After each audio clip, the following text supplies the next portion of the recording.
Well, hey there, guys. Greetings and salutations, and welcome back to the YouTube channel for this, our newest installment of Open Mic. Now, of course, Open Mic, as you well know, is the mic is open. The floor is yours. What do you guys want to talk about? That is what we are here to discuss today on Open Mic. Whatever are the words, thoughts, whatever you have, that's what we're going to discuss. Now, there's two ways to get a question or a topic on Open Mic. Way number one, if you're not watching the show live, is to use our tip link. And our tip link, of course, is at streamelements.com/John Campea/tip. Send on in a question there anytime, 24/7. Or if you are watching live, the super chats are open and you can send in a super chat using the live chat feature there, and you guys can see that. So that's how you send in questions. And it's good to have all you guys here.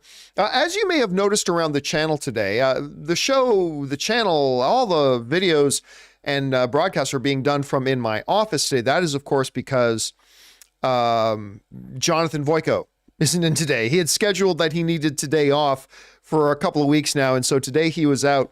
And it's really tough doing our videos without Jonathan around, not going to lie. It is very, very tough to do it without Jonathan around. And so we've been doing all the videos from here in my office today, and that is what we are here doing as well for Open Mic. Now, before we get into the questions you guys have sent in, I wanted to touch on this a little bit. Something that I would love to see.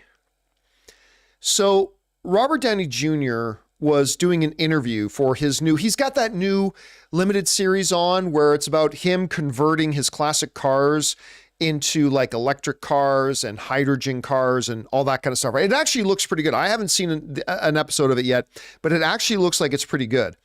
So he was doing an interview, and I think it was somebody from not Entertainment Tonight. It was one of those outlets that said, now listen, Tom Cruise, he said to Robert Downey Jr., Tom Cruise has said he wants to do a Tropic Thunder 2. And of course, Les Grossman is my favorite Tom Cruise character. More than Maverick, more than any other character, more than, Ethan Hunt, more than any of them. Les Grossman is my favorite character Tom Cruise has ever done. I love that character so much. So Tom Cruise says he wants to do it. And he asked Robert Downey Jr., would you do it? And Robert Downey Jr. said, well, he said, Tom Cruise and I have never had a chance to do a movie together in our careers. So the short answer is yes. Yes, he would do a Tropic Thunder 2.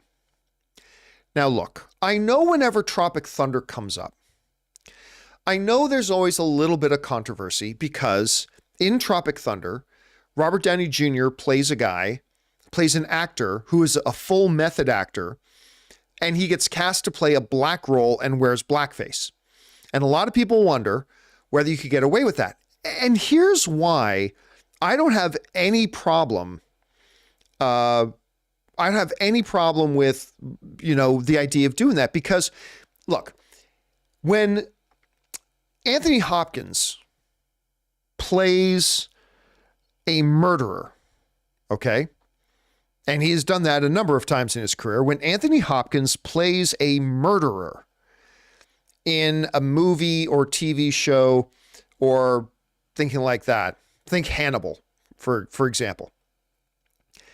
Nobody gets mad at Anthony Hopkins because he is not a murderer. He is portraying a made-up fictional character in a movie, and that made up pretend fictional character in the movie is a murderer, right? We don't get mad saying, how can you have a murderer in the movie? No. Anthony Hopkins is playing a murderer, a vile, evil murderer, right? With Robert Downey Jr., Robert Downey Jr. is not doing blackface in a movie. Robert Downey Jr. is playing a character who is wildly ridiculous, who does blackface in the movie, and they point out the ridiculousness of it in the movie itself. They point out how ludicrous and ridiculous that whole notion is in the movie. Robert Downey Jr. is not doing blackface. Robert Downey Jr.'s character in the movie, a made-up fictional pretend character, is doing it, much like Anthony Hopkins, a made-up pretend fictional character, murders people. He's not a murderer. This fake made up character is a murderer. And I mean, I personally think, and I understand, I'm saying this perspective from the perspective of a pasty white dude.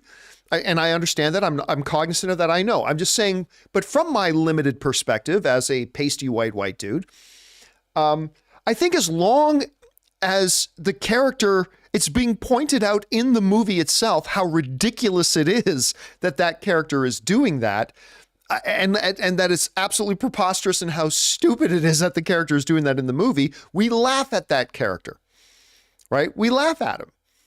And I don't know, for that reason, I would love to see it. And to be honest with you, I'm going to be honest with you.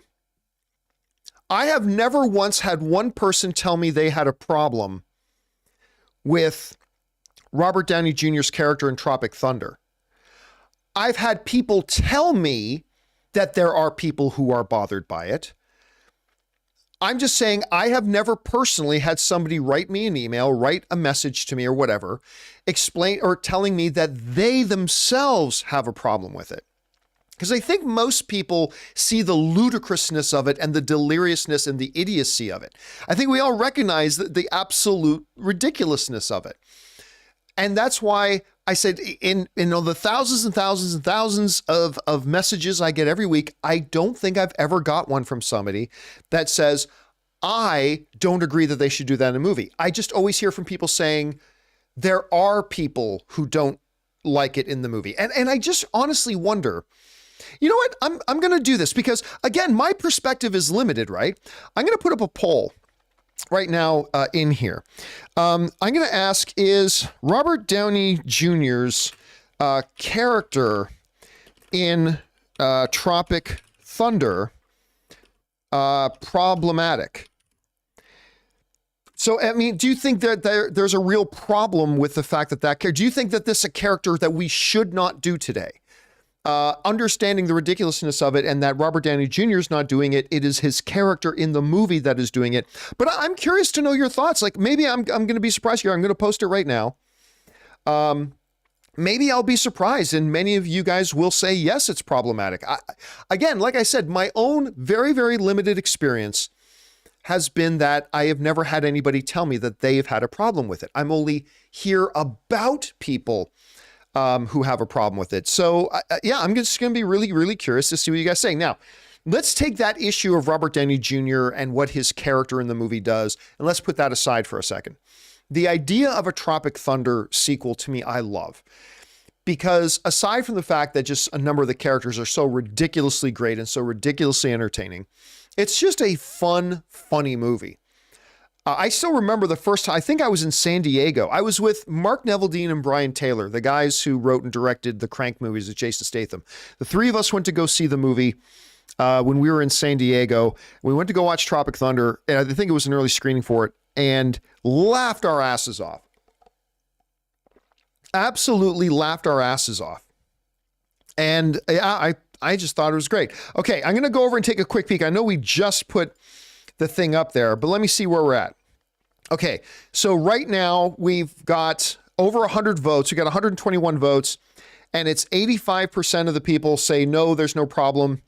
It's not problematic for Robert Downey Jr. to play that character in a Tropic Thunder movie. 15% are saying yes, they do have a problem with it. So, I mean, yeah, I again, it's different if Robert Downey Jr. was actually playing a black character in a movie.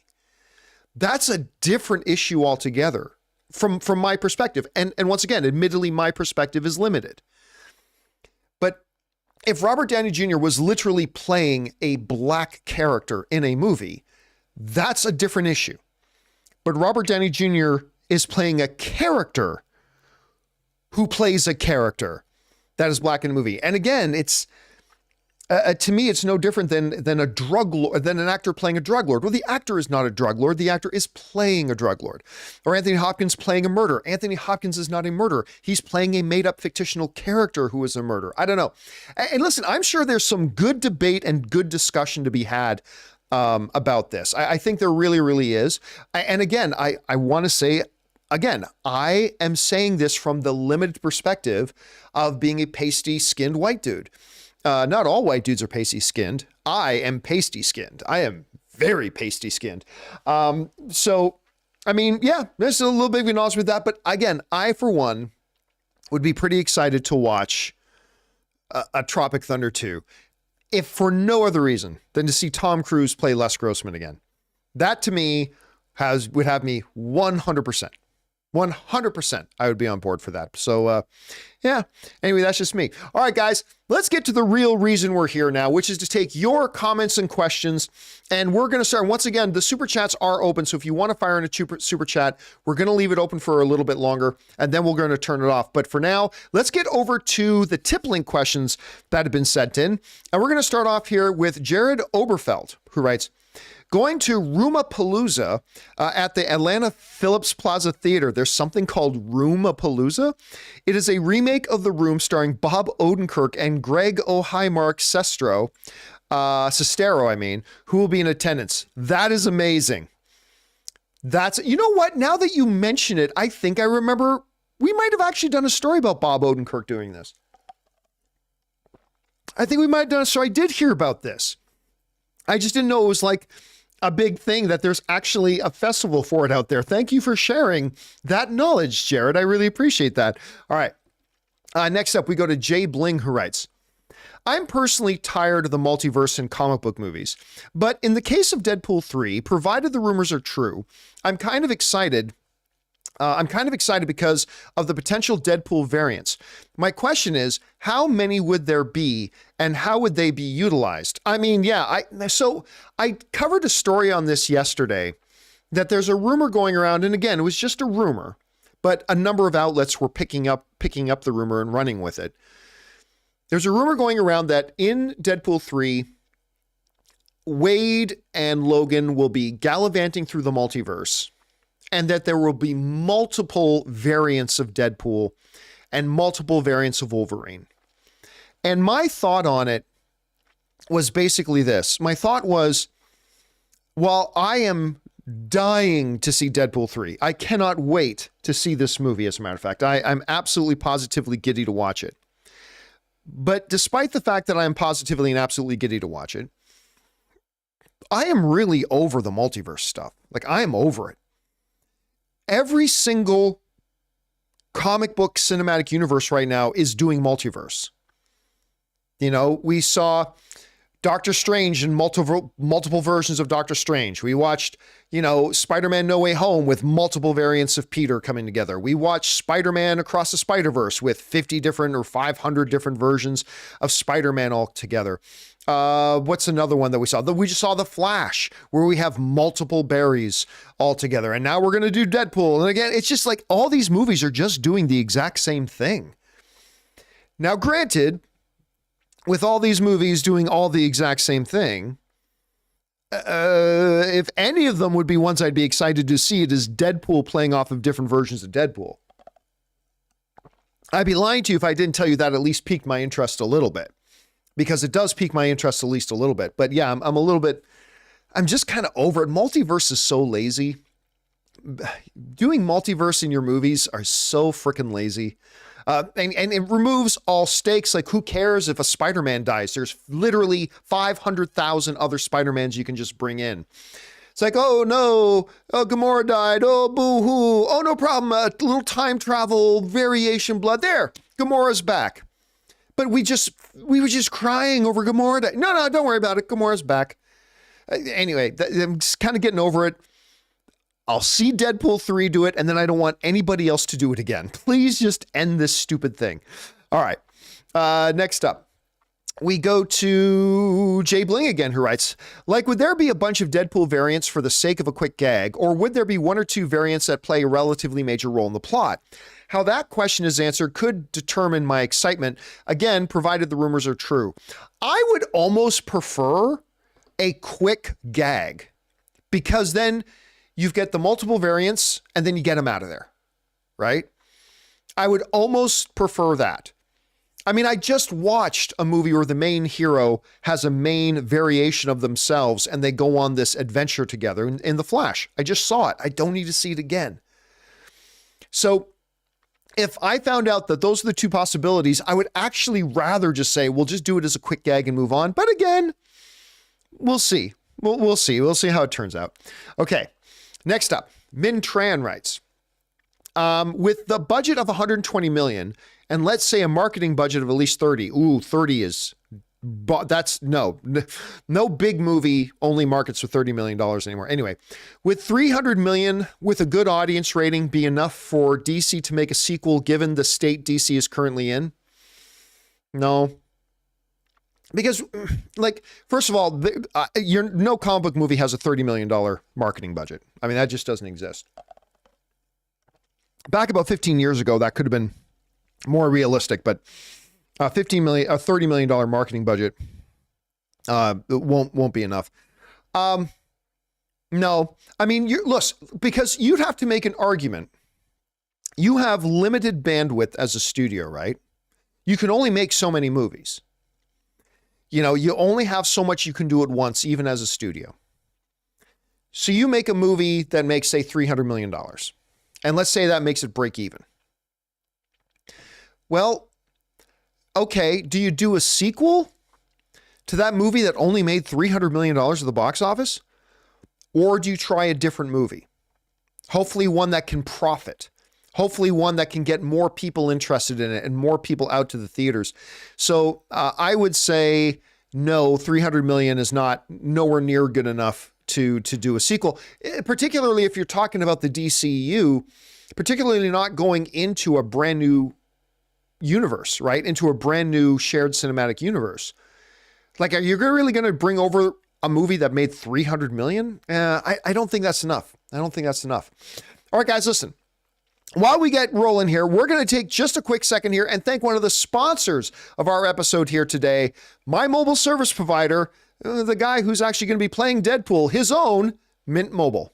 We want to thank a sponsor of this video, Mint Mobile. From the gas pump to the grocery store, your utility bills and favorite streaming services, inflation is everywhere. Seriously, make it stop. Thankfully, there's one company out there that's giving you a much needed break. It's Mint Mobile. As the first company to sell premium wireless service online only, Mint Mobile lets you order from home and save a ton with phone plans starting at just $15 a month. You guys know that ever since I switched to Mint Mobile, I've been saving almost 70% a month over my old phone plan. For people looking for extra savings this year, Mint Mobile offers premium wireless for just $15 a month. By going online only and eliminating the traditional cost of retail, Mint Mobile passes the significant savings on to you. All of their plans come with unlimited talk and text plus high-speed data delivered on the nation's largest 5G network. Use your own phone with any Mint Mobile plan and keep your same phone number along with all your existing contacts. Switch to Mint Mobile and get premium wireless service starting at just $15 a month. To get your new wireless plan for just $15 a month and get the plan shipped to your door for free, go to mintmobile.com/Campea. That's mintmobile.com/Campea. Cut your wireless bill to $15 a month at mintmobile.com/Campea.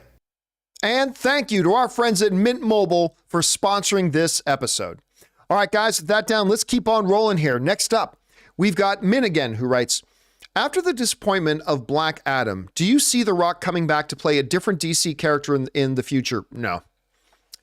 Listen, it's not just disappointment. Dwayne Johnson, I mean, this Black Adam was nothing short of an absolute catastrophe for Dwayne The Rock Johnson. An absolute catastrophe. He has never had a movie that he has spent that much time in getting together and to getting in development and finally getting made. He has literally spent 15 years attached to this project. 15 years. Now, granted, it wasn't in full active 7-day-a-week development for 15 years, but this is something that he has been with and been connected to for a decade and a half. He put all of his social media clout, the hierarchy of power in the DC universe is about to change. He even tried to pull a power move and get control of the DC cinematic universe. He did all that kind of stuff. And then the movie came out and it was one of the biggest box office disappointments of Dwayne Johnson's career. It couldn't even make $400 million. Let's put it this way. I will be very surprised if he comes back. Like, I'm not going to say it's an impossibility because almost nothing is impossible. So I won't say it's impossible, but I'd say it's so clearly and highly unlikely that I just don't see it happening. I think Dwayne Johnson, first of all, I don't think DC wants him back, number one. And number two, I don't see DC Johnson or Dwayne Johnson ever wanting to go back. So no, I really don't think that's ever going to happen again. All right. Next up, Anonymous writes, one of three. Warner Brothers should have Batgirl their entire DC slate. The films have lost hundreds of millions, have been polarizing at best, and have all continued to do immense damage to the DC brand. Warner Brothers should have just taken the $1 billion tax cut and waited for Superman. Well, that's not how losses work. It's not a $1 billion tax cut. You lose $1 billion, you don't get a $1 billion tax cut. Just so you know, that's not how it works. At any rate, the hit now would be less damaging long term. We would have gone from Batman and Joker 2, two great films outside of continuity, straight into DCU. The prestige of those two films back to back would rebuild trust in DC as a brand that makes exceptional cinema amongst the average movie-going audience and led us into a rebooted universe after 4-year hiatus since Gunn's The Suicide Squad. There's an old saying in the wrestling business, how will the people miss you if you won't go away? DC needed to go away for a while. I don't agree that DC needed to go away. I don't agree with that. It's not like a new DC project was coming out every week, right? So I don't believe they needed to go away for a while. However, the thing you bring up about, you know what? They should have just shut all the films down. Batgirl. I don't know how you shut down Flash, though. By the way, I thought Flash was a really good movie. I think Flash is fantastic. I love that movie. I think it's great. It's flopping on its face pretty damn hard. Nonetheless, I thought the movie was great. Still, the notion of killing Batgirl, killing Shazam 2, shutting down, which, by the way, I also thought Shazam 2 was a good movie. Shutting down Flash, shutting down Blue Beetle, shutting down Aquaman 2. You're not wrong. You're looking at $1 billion just thrown out the window, though. Now, there is an argument to be made because I made this argument about the Batgirl. If Batgirl was really as bad as everybody I know says it is, I've never seen it. Just to be clear, I've never seen it. But I personally know people who have seen it. And there's nothing I hear redeeming about it.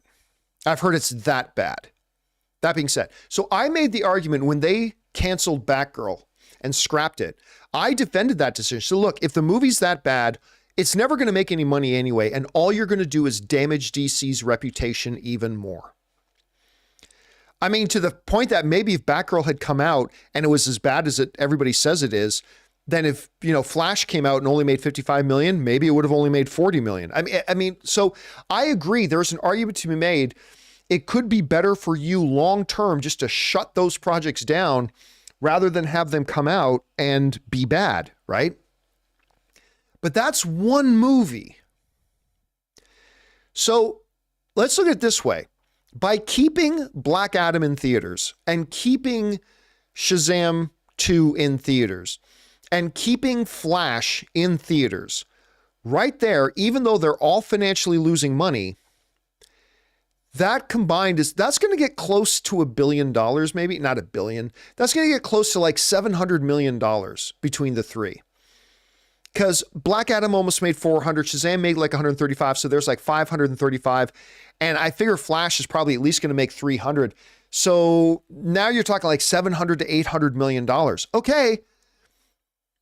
There's $800 million more dollars you've got in your bank account if you're DC. I mean, minus a certain numbers, but let's say half a billion dollars, $500 million you're going to have in your bank account than you would have if you didn't release those films, right?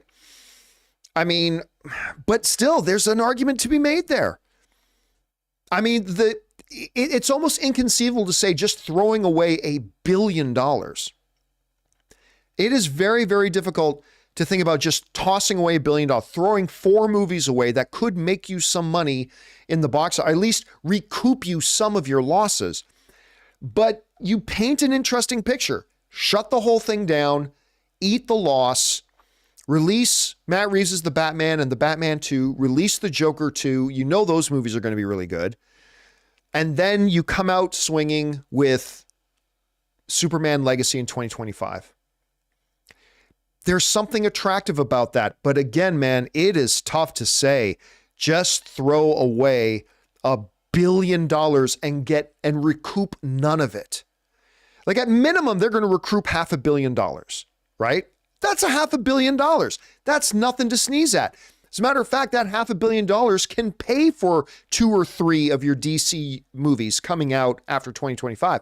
But it's again, it is an interesting point. It's an interesting discussion to have. All right. Thanks a lot for that, Anonymous. Next up, another Anonymous writes, after the Inside of You podcast, do you see Rosenbaum having a role in the new Superman movie, something similar to Fillion in the Guardians movie?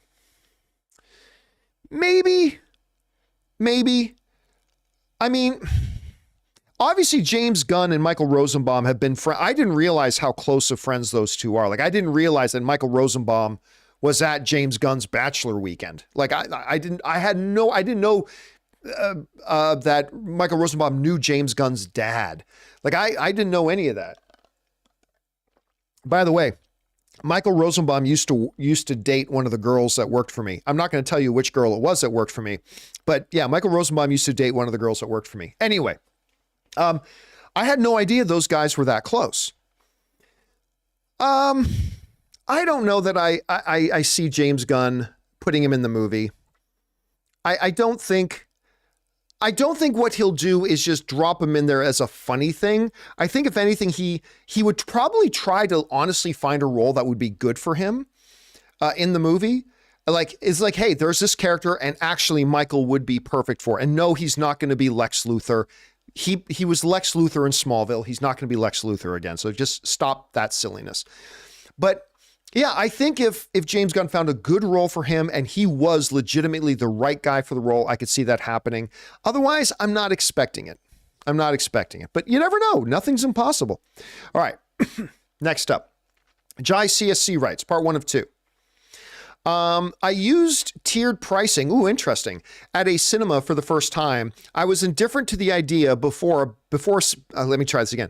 I was indifferent to the idea before, but I'm seeing the flaws. We paid for standard seats, but moved away from some distracting people to another section where those tickets would have cost us less. While all ticket prices were still the lowest I've seen in the UK in years, it was our choice to move to a peaceful section. Only $1 lost, which doesn't hurt anybody, but lessons learned. The inconsistency can be an added hurdle for cinema visitors. Yeah, listen, I understand the argument of, I am 100% against tiered tickets. Like, oh, if you sit in the best seats in the movie theater, you got to pay $21. A normal seat in the theater, you pay, $18 or whatever it is. I'm 100% against it. Now, I understand the argument that, well, John, if you go to a concert and you get front row, that ticket is going to cost you more than tickets at the very back. Yes, but you're talking about a concert probably in a 10,000 seat auditorium, right? In a movie theater, you got a couple hundred seats. Now, I would also be okay, and I told you guys this when they first brought up the idea, because the notion, some people would say, well, John, it's okay if they charge more for some of the premium seats and if they're going to charge less for some of the worst seats because it'll all balance out. And I said, it's not going to balance out. Let's say for argument's sake, okay?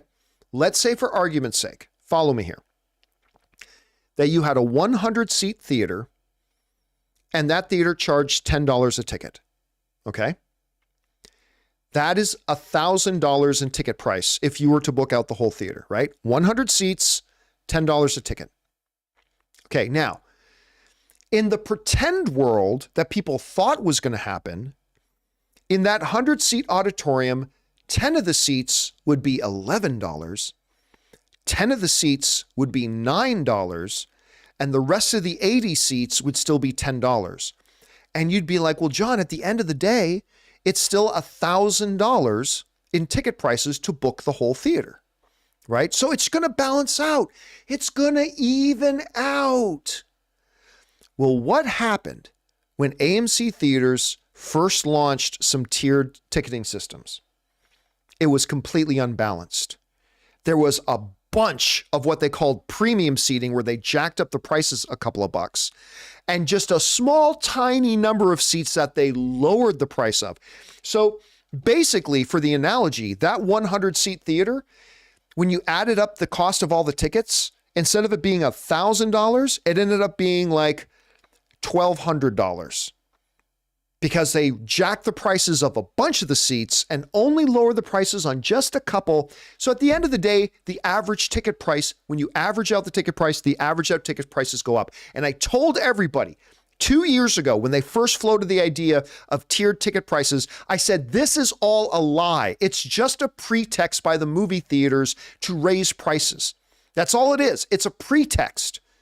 It's this pretend illusion. Oh, yes, some seats will rise, but some seats will fall. No. It was all an artificial pretext to blind the consumers that, yeah, overall, the average ticket price, we're going to jack it up. And we're going to use this tiered system as a pretext for it. But really, they were just screwing us. And I hate it. I really, really hate it because you're right. They are turning people away from going to the movie theaters. They really are. And they can't help but fuck themselves constantly. All right. Next up, we got Ifar writes, hey, John, I love the show. I've been a fan since Arrow Show Season 2. Thank you so much. You've talked a lot lately about how Blue Beetle will flop, but doesn't matter. Since it was planned as a max release, isn't any box office be like playing with house money? That's a very, very good question. Now, here's what I would say. The one difference between if they just took Blue Beetle and put it on Max is the fact that their marketing budget for Blue Beetle would be much, much, much lower. They're probably going to end up spending in the neighborhood of $70 million on marketing the movie. Probably, maybe 60 to 70. That's my guess. I'm not telling you I've got that as a hard number. My guess is going to be 60 to 70 million on that. Whereas if you put it on Max, maybe they would have spent $5 million on marketing it on Max is probably what they probably would have done. So there is a little bit of a differential there. But even though I think Blue Beetle is going to flop, I do believe it's not going to have much trouble making back the money that it spent on marketing. So yeah, at the end of the day, even though I think Blue Beetle is going to flop and make them no money, it's going to lose them money. Hopefully the movie's good, but it's going to lose the money. They'll lose less money putting it out in theaters than they would have if they just dropped it on Max. Because I believe they will make up for that marketing budget that they're spending. But then like one of our anonymous viewers wrote in earlier, it's like, but aren't they doing more damage to the DC brand by having flop after flop after flop after flop? Like pretty soon it's going to get to the point where everybody just knows DC movies, they all flop. It's just flop, flop, flop, flop, flop, and people aren't going to bother going. So would it have been better? I don't know. It's a good question.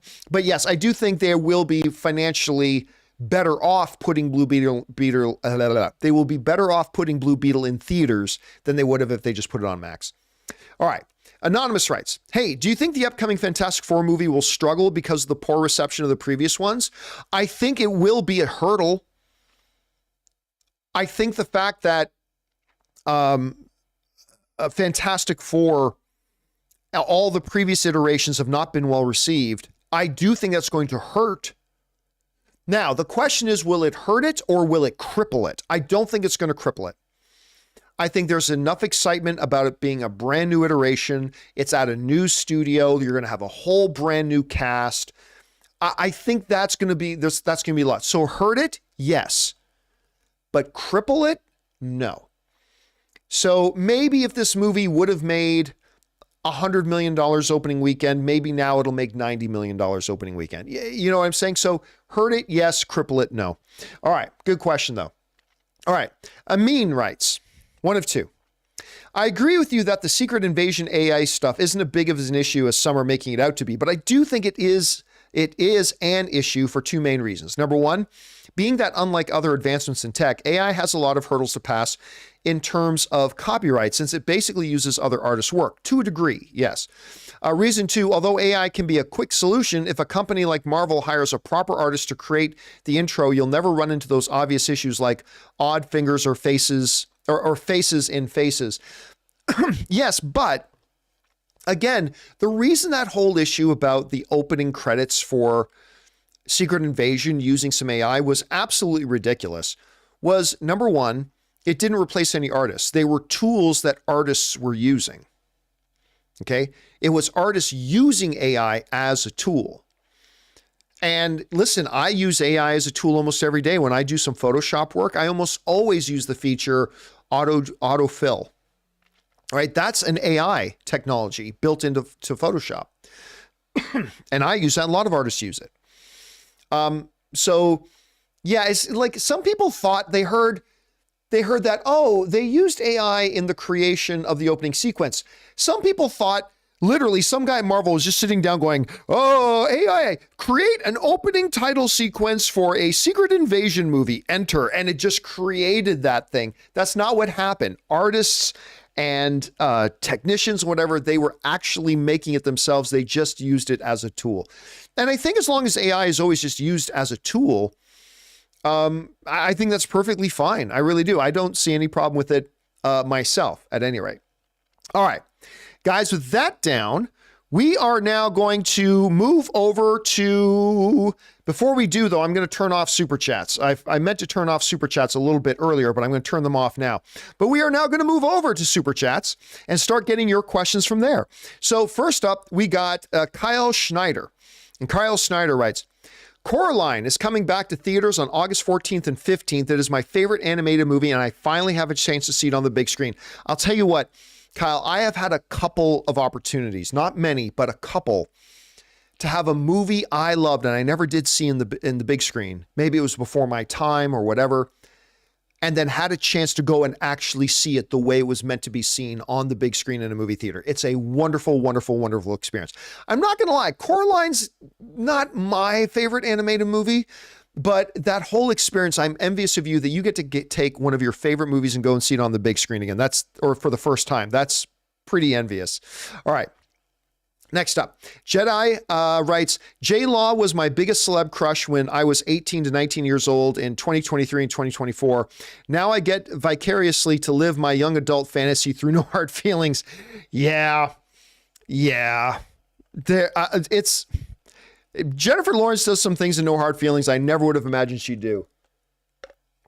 Not gonna lie. And guys, it's a funny movie. It's not the best movie, okay? It's pretty cringy in some places. It's pretty paint by numbers, rom-com formulaic here and there, but it's funny. And that ultimately made it really enjoyable. Jennifer Lawrence and the young actor who plays alongside of her were fantastic together. They had great chemistry. I mean, I thought it looked good. I didn't know how much I would laugh when I went to go see it, but me, Anne, and Ray, we all laughed a lot watching the movie. So it's enjoyable. It's a really enjoyable little film. All right, next up, we got Jai CSC who writes, I abhor violence, but I would dearly like to be introduced to anyone who says working a 77-hour work week doesn't sound too bad, so I can punch them in the face. No, I get it, but here's the thing. I don't think there's anybody who will say, a 77-hour work week? That's not so bad. I think it's when they hear, oh, they're asked to work 11 hours a day. Well, that doesn't, I mean, just on the surface, right? On the surface, that doesn't sound so bad. By the way, for those of you who don't know where this is coming from, is there is a really damning report about Spider-Man Across the Spider-Verse that came out that said over 100 artists quit the movie because of really hard working conditions. And the fact that the artists for over a year were asked to work 11 hours a day, 7 days a week. Now, that sounds rough, but I get it. On the surface, it doesn't sound that bad until you sit down and do the math and you realize, oh, wait a minute. Most people work 40 hours a week. 11 hours a day at 7 days a week is a 77-hour work week with no weekend. Now, I think if you present that in front of most people, they'll go, oh, yeah. Yeah, that sucks. Can you imagine working a hard 40-hour work week? At the end of the week, you're probably tired. You're probably stressed. You probably need that weekend now to rejuvenate, recharge the batteries, all that kind of stuff. Now, imagine, though, you get to Friday and your work week's not done. You still have another 37 hours to work. I mean, that's pretty rough. I got to say, to me, that sounds pretty damn rough. All right. Next up, Javier Olivia Munoz just sends in a $25 super chat just to be supportive. Thank you, Javier. That's incredibly generous of you, man. Thank you so much for that, dude. All right, next up, Javier Olivia Munoz then sends in one and says, one of two. Every time a movie studio announces a movie universe before the first movie works, it flops. And I know I'm in the minority here, but how about Hasbro and the end of Transformers? That's why I went to see the movie. I remember you said that G.I. Joe had the problem of being one more elite squad. But what do you think about them mixing them with the Transformers brand? I'll be honest with you. I don't think it'll ever work. I don't think it'll work. So for those of you who know, this is just a quick throw. It means nothing to the movie. It's a quick little throwaway scene at the end of Transformers. It doesn't really even mean anything. And you've probably seen reports of this online anyway, but a little bit of a spoiler. If you want to mute your computer, go ahead and do it. But at the end, the main character of the movie is given a card and he turns the card over and it says G.I. Joe on it. That's fun. That's fun. Do I really see them doing a G.I. Joe with Transformers? No. I don't really see them doing that. That's fun for a comic book. It might even be fun for an animation. I don't think anybody's interested in going to the movie theater to see that. 15 years ago, I would have been damn interested in it. But today, I don't know that anybody would actually be interested in that. And the fact of the matter is, Transformers Rise of the Beast is struggling at the box office too. I liked it, by the way. I thought it was fun. I really quite enjoyed Transformers Rise of the Beasts. But it didn't have that big of an opening weekend. And then it took a 67% drop in its second weekend. It's struggling. They should have straight up done Bumblebee 2. They should have done Bumblebee 2. And that's just what they should have done. And I think they really drastically overestimated how popular Beast Wars was. And I've had this discussion for years. I'd say, I don't think Beast Wars is as popular as you think. And I'd have some people screaming at me, you don't know what you're talking about, John. Everyone loves Beast Wars. I'm like, no, they don't. No, they don't. And I think it was a mistake to go the Beast Wars route. But I honestly, not to blame Beast Wars, I think it was a mistake to go any route other than straight up Bumblebee 2. They should have built on the success of Bumblebee 2. They should have gotten Travis Knight to come back and direct that movie as well. They should have gotten Haley Steinfeld back to play in that well, and they should have done a legitimate sequel to that movie. Because that last Bumblebee movie was beloved. The critics loved it. The audiences loved it. They should have done a sequel. Now listen, I like the new movie. I do. I like it a lot. I'm probably going to go see it again, but clearly it was a bit of a mistake. All right, guys, listen, before we finish off here with the rest of the questions that you guys have sent in, we're going to take another quick moment here and thank a couple of more sponsors of today's episode, the wonderful folks doing great work over at BetterHelp and, of course, Rocket Money. Guys, we want to thank a sponsor of this video, BetterHelp. Getting to know yourself can be a lifelong process, especially because we're always growing and changing. Think about it. The person you were 5 years ago is not the exact person that you are today. Therapy is all about deepening your self-awareness and understanding, because sometimes we don't know what we want or why we react the way that we do until we talk things through. BetterHelp connects you with a licensed therapist who can take you on that journey of self-discovery from wherever you are. And guys, striving for better mental health is something we should all aspire to. I've talked about this before, but when somebody goes to the gym, we applaud them for getting out there to improve their physical health. Well, it's about time that we start looking at mental health the same way, not just by encouraging the people around us to look into therapy, but by also taking the step to take care of our own mental health as well. So listen, if you're thinking of starting therapy, give BetterHelp a try. It's entirely online, designed to be convenient, flexible, and suited to your schedule. Just fill out a short questionnaire to get matched with a licensed therapist, and you can switch therapists at any time for no additional charge. So discover your potential with BetterHelp. Visit betterhelp.com/Campea today to get 10% off your first month. That's BetterHelp, HELP.com/Campea. Guys, we want to thank a sponsor of this video, Rocket Money. The average person has around 12 paid subscriptions. Think about that. If you think you're only subscribed to a handful of services, you might want to double check. With Rocket Money, you can quickly identify and cancel all of your unwanted subscriptions. Rocket Money, formerly known as Truebill, is a personal finance app that finds and cancels your unwanted subscriptions, monitor your spending, and helps you lower your bills all in one place. Rocket Money will quickly and easily identify your subscriptions for you so you can stop paying for the ones you don't want and don't even use. Simply find the subscription you don't want and press cancel, and Rocket Money will cancel it for you. No more long hold times with customer service or tedious emailing back and forth. Rocket Money makes canceling subscriptions as easy as the click of a button. My wife Ann and I moved out of Burbank 2 years ago, and one of the first things I discovered when I loaded up Rocket Money was that I was still paying for a gym membership I haven't even been to in Burbank in 2 years. So stop throwing away your money. Cancel unwanted subscriptions and manage your expenses the easy way by going to rocketmoney.com/Campea. That's rocketmoney.com/Campea. rocketmoney.com/Campea. And thank you to our friends at BetterHelp and Rocket Money for sponsoring this episode. All right, guys, with that down, let's get back to your questions here, shall we? We're going to pick things up here now with, where were we? We just finished Javier's questions. Yes. John sent, hey John here. Curious, what's the ad agency the podcast is a part of? We just signed a new deal with, and it was great. We were looking to, improve our ad agency situation and stuff like that. And we had several offers from some great podcasting agencies, including one that I followed for many years. Podcast One made us a great offer. They're great, but we went with a company called Adcast. And Adcast, all one word, is the company that we are with. New Rockstars is a part of the Adcast family with us. Several, Dan Murrell is now over here at Adcast as well.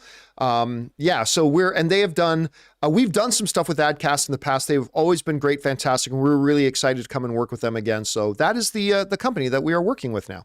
Thank you for asking. All right, next up, we have John Redcorn. And John Redcorn writes, Marvel doesn't have anything to show at San Diego Comic-Con. What about Marvel's Loki, Echo, which I have no faith in, and Deadpool? Well, see, there's a couple of big things, right? So first of all, Loki is a show, Echo is a show, and they wouldn't be able to have any of their showrunners or writers as part. And the showrunner is often a big part of a panel at San Diego Comic-Con for TV shows. Showrunners are a big thing. So automatically right there, the showrunners can't be there. Also, there is possibly an impending actor strike. Today is June 23rd. We are 1 week away from the deadline of the Screen Actors Guild, SAG, the Actors Union, having their contract expire. And if there's no deal in place, they're going to strike. And in which case, okay, great. They're on strike, so now you got no showrunners can be there. None of the actors can be there. It's tough.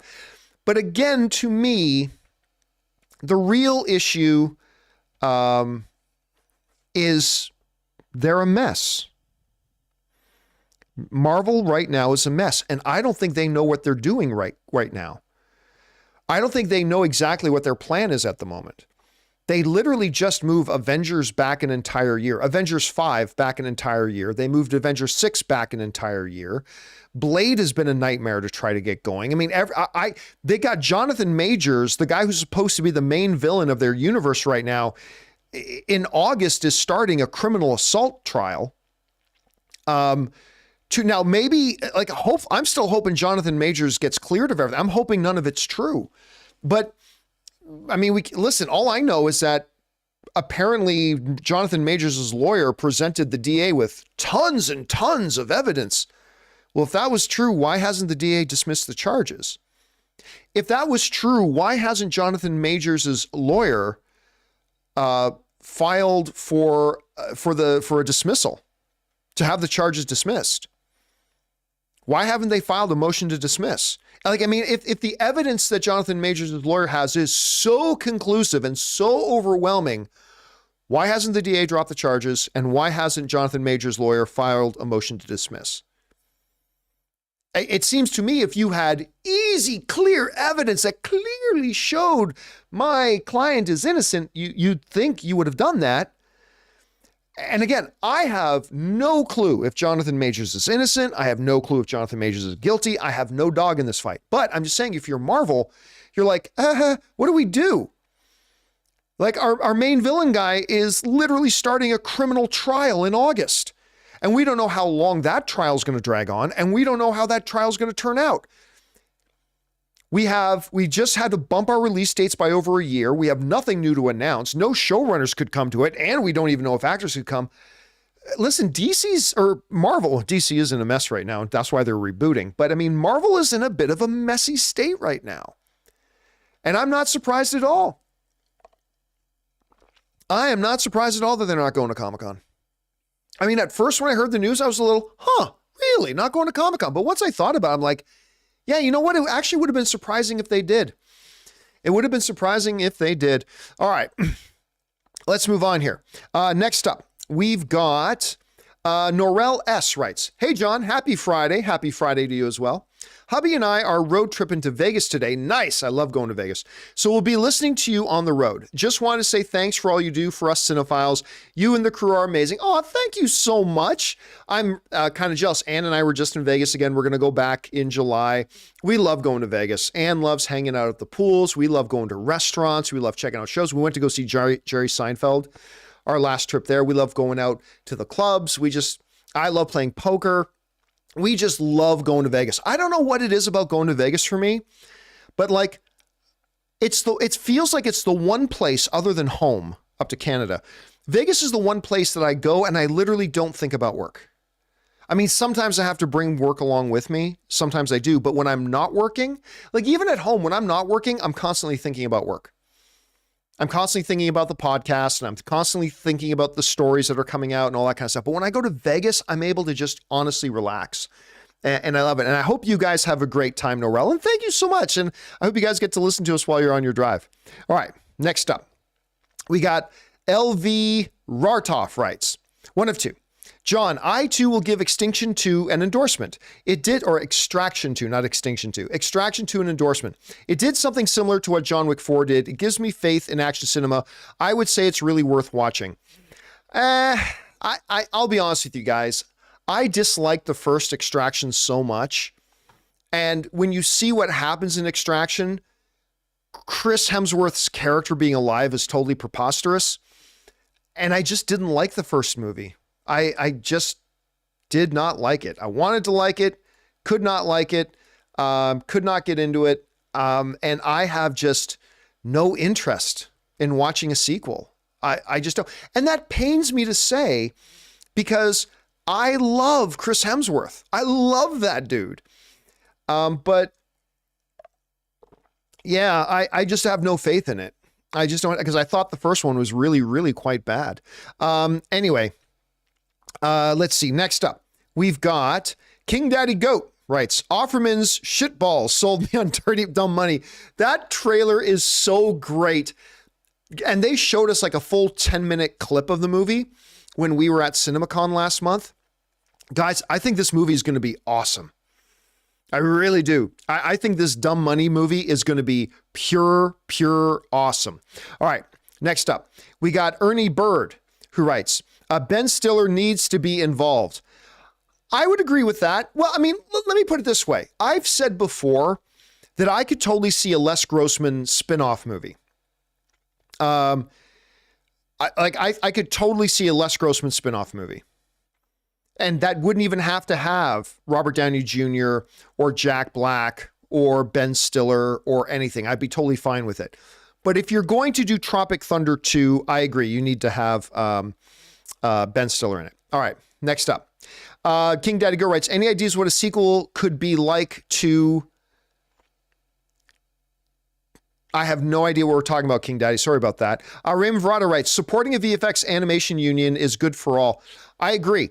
They absolutely need to have a union. These are people who are getting drastically overworked and not getting compensated for overworking as much as they are. They need to have some protections. They need to have some things in place. So yeah, I agree. Visual effects, animators, things like that, they need to form a union. They really, really do.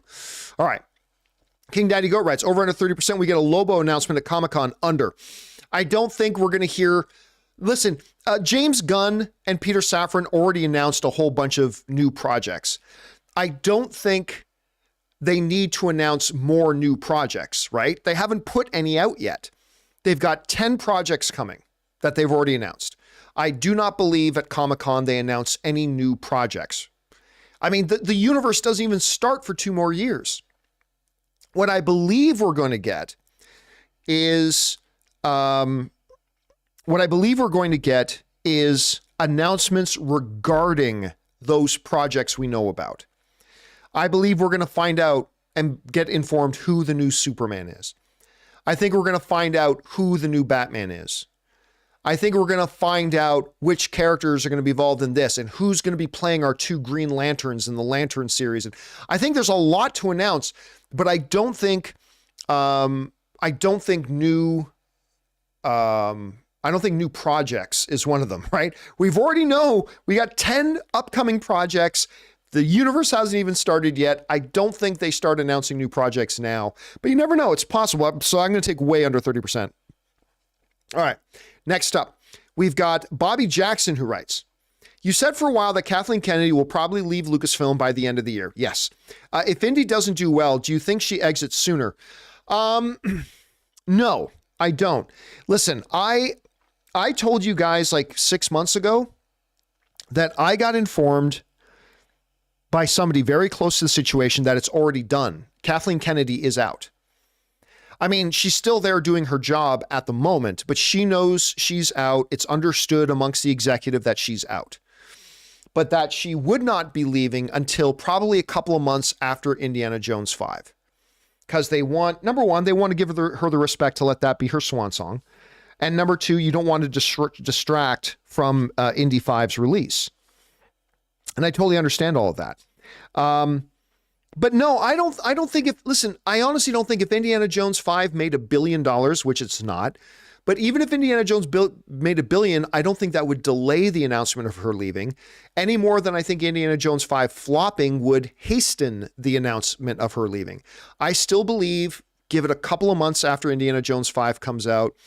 So by the end of the year, we'll hear about, they'll make it official, they make it public that she's leaving. But again, that decision was made a while ago.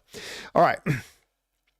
Next up, we've got Casinema who writes, does Aquaman 2 not have a chance of doing well? I don't expect it to make where'd I go? Okay. I do not expect it to make $1 billion, but it's got to have some goodwill as a sequel to a movie that did. Aquaman 2 will be the highest grossing DC film since the first Aquaman. So, which won't be hard because get this, Aquaman came out in 2018. The highest grossing DC movie since Aquaman is Black Adam at $390 million. Anyway, so remember, we're talking DCU, not just any random DC movie, like not The Batman, not Joker, but DCEU. The highest grossing DCEU movie since Aquaman was Black Adam. So I do think Aquaman 2 will be the new highest grossing film, but I don't think it's going to get anywhere near $1 billion. I just don't. There's too much baggage now associated with DC. While I really liked Aquaman and it made $1 billion, I don't think a ton of people were super crazy about it. So even under good circumstances, I don't think Aquaman 2 makes $1 billion again. Now I say that, but I didn't think the first movie would make $1 billion either. I got to call it what it is. I didn't think I thought the first movie would make money. I thought it would be a big hit. But I never thought that the first Aquaman would make $1 billion. Never did. And it did. So cheers to Aquaman for doing so. But I think even under good circumstances, I don't think Aquaman 2 makes $1 billion. And we're not in good circumstances. We're now in an environment where DC always underperforms, but now it's just everything DC puts out is desperately flopping for the past 5 years. So it'll do okay. It won't make under $400 million like everything else is. It will do okay, but it's just not going to be, I don't think, the big success that, say, they wanted it to be, or that the first Aquaman is. But I think it can still make its nut. I still think, but yeah, it ain't going to make 800 million, 900 million, $1 billion. It's not going to do that. It's going to make significantly less. All right. Final question of the day comes to us from Raymond Verada, who writes, RIP Titan sub passengers. The media have been using the Titanic irony, but I liken it unto Jurassic Park or Aliens. Icarus flying too close to the sun. Well, I mean, the Titanic comparison is for obvious reasons. They were going down to literally visit the Titanic. It's not like they were doing some submarine dive in the Pacific Ocean and it just randomly sank somewhere. I mean, they're making the Titanic comparison because they were literally at Titanic. They were there to go down and look at Titanic.